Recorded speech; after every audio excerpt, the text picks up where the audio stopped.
Bom dia, tudo bem? Espero que todos estejam bem, que estejam vendo esse vídeo. Foi me solicitado para comentar com vocês a respeito da como é a abordagem da cultura africana, ou seja, os negros, que tanto contribuíram para a nossa sociedade, continuam contribuindo, e também a indígena, certo?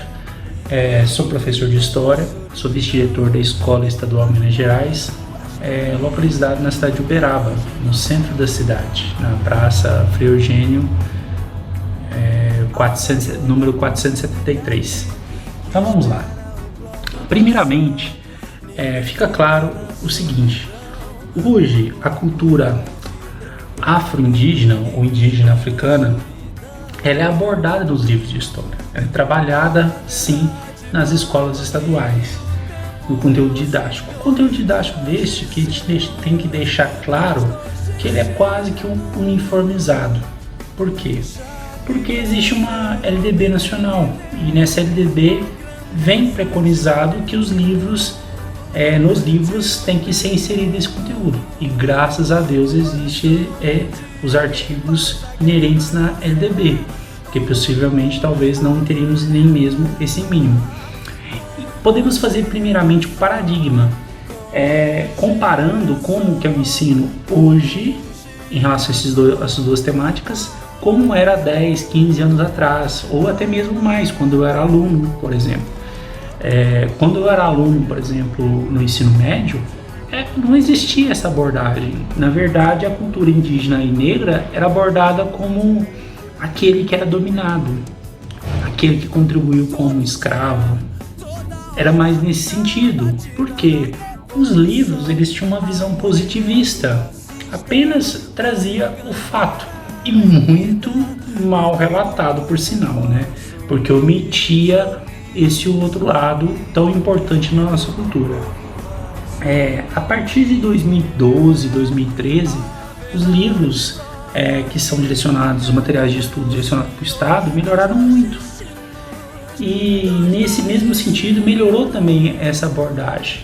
Essa abordagem com certeza não é satisfatória, mas a gente já vê uma melhora sensível, ou seja, já existem capítulos específicos e em todos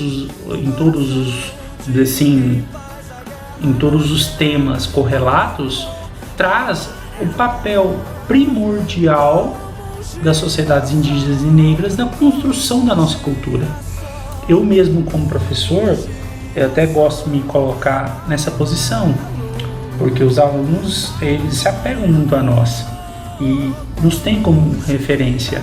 E quando eu vou abordar essa temática, que é em vários momentos do ano, porque é um tema recorrente, eu sempre trago à tona a questão da minha família.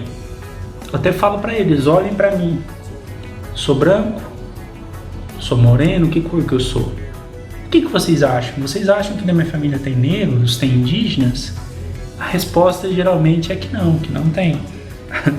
Eu costumo até sorrir muito com eles, às vezes eu caio até engargalhado, porque eu falo: gente, vocês estão olhando apenas, e vocês aprendem isso em biologia, um fenótipo. Isso é uma característica externa.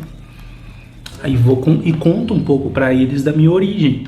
Eu falo: eu puxei meu avô, que é de origem judaica, mas o meu pai mesmo, que é filho da dona Madalena e seu Agostinho, minha avó Madalena, ela trabalhava como chapa.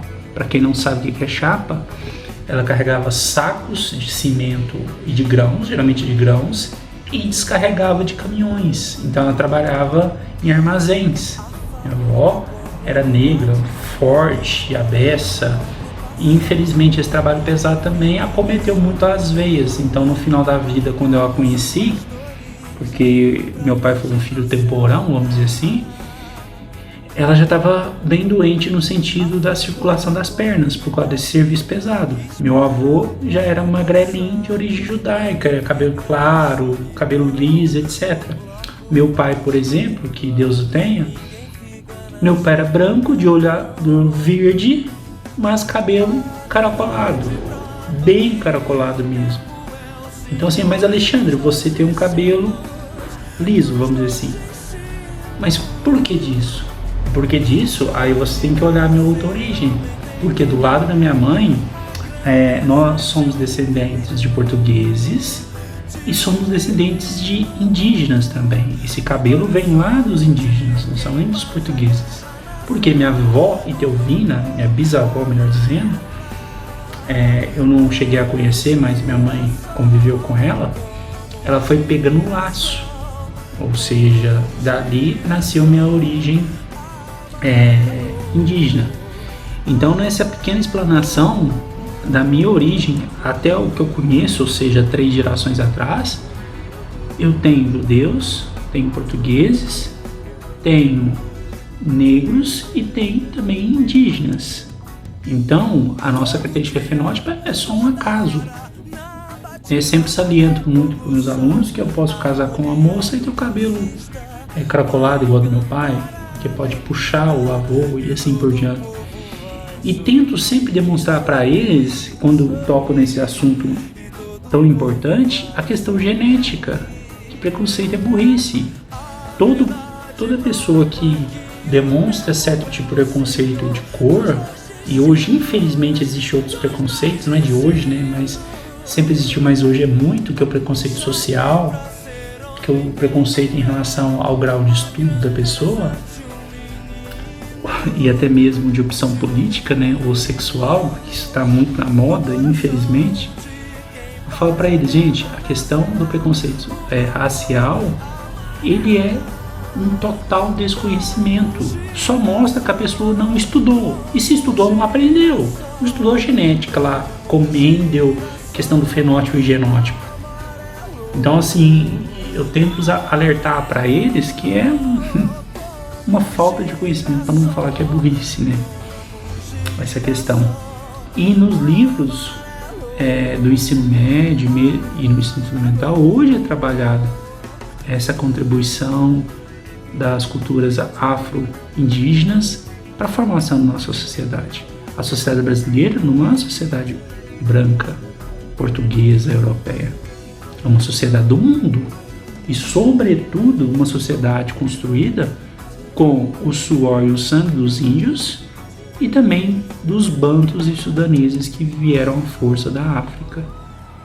E sempre mostro para eles aqueles aspectos que estão presentes na nossa sociedade o tempo todo, que tanto contribuíram.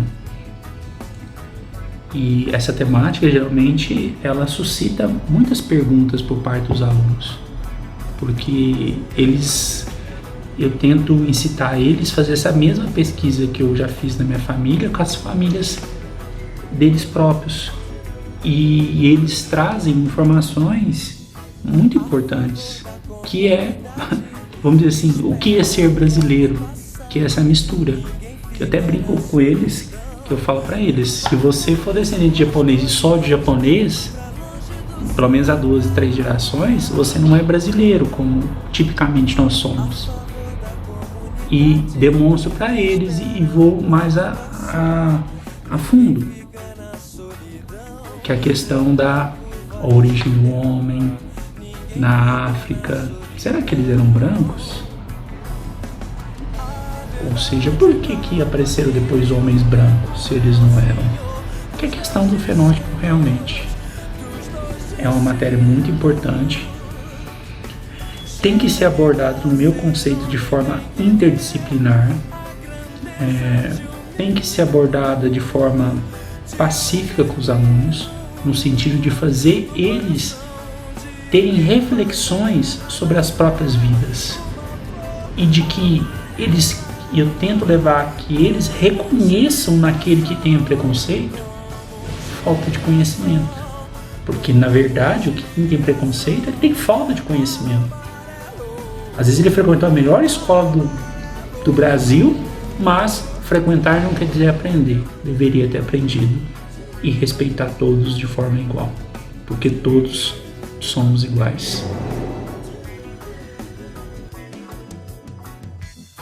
Todo dia, toda hora, na batida da evolução, a harmonia do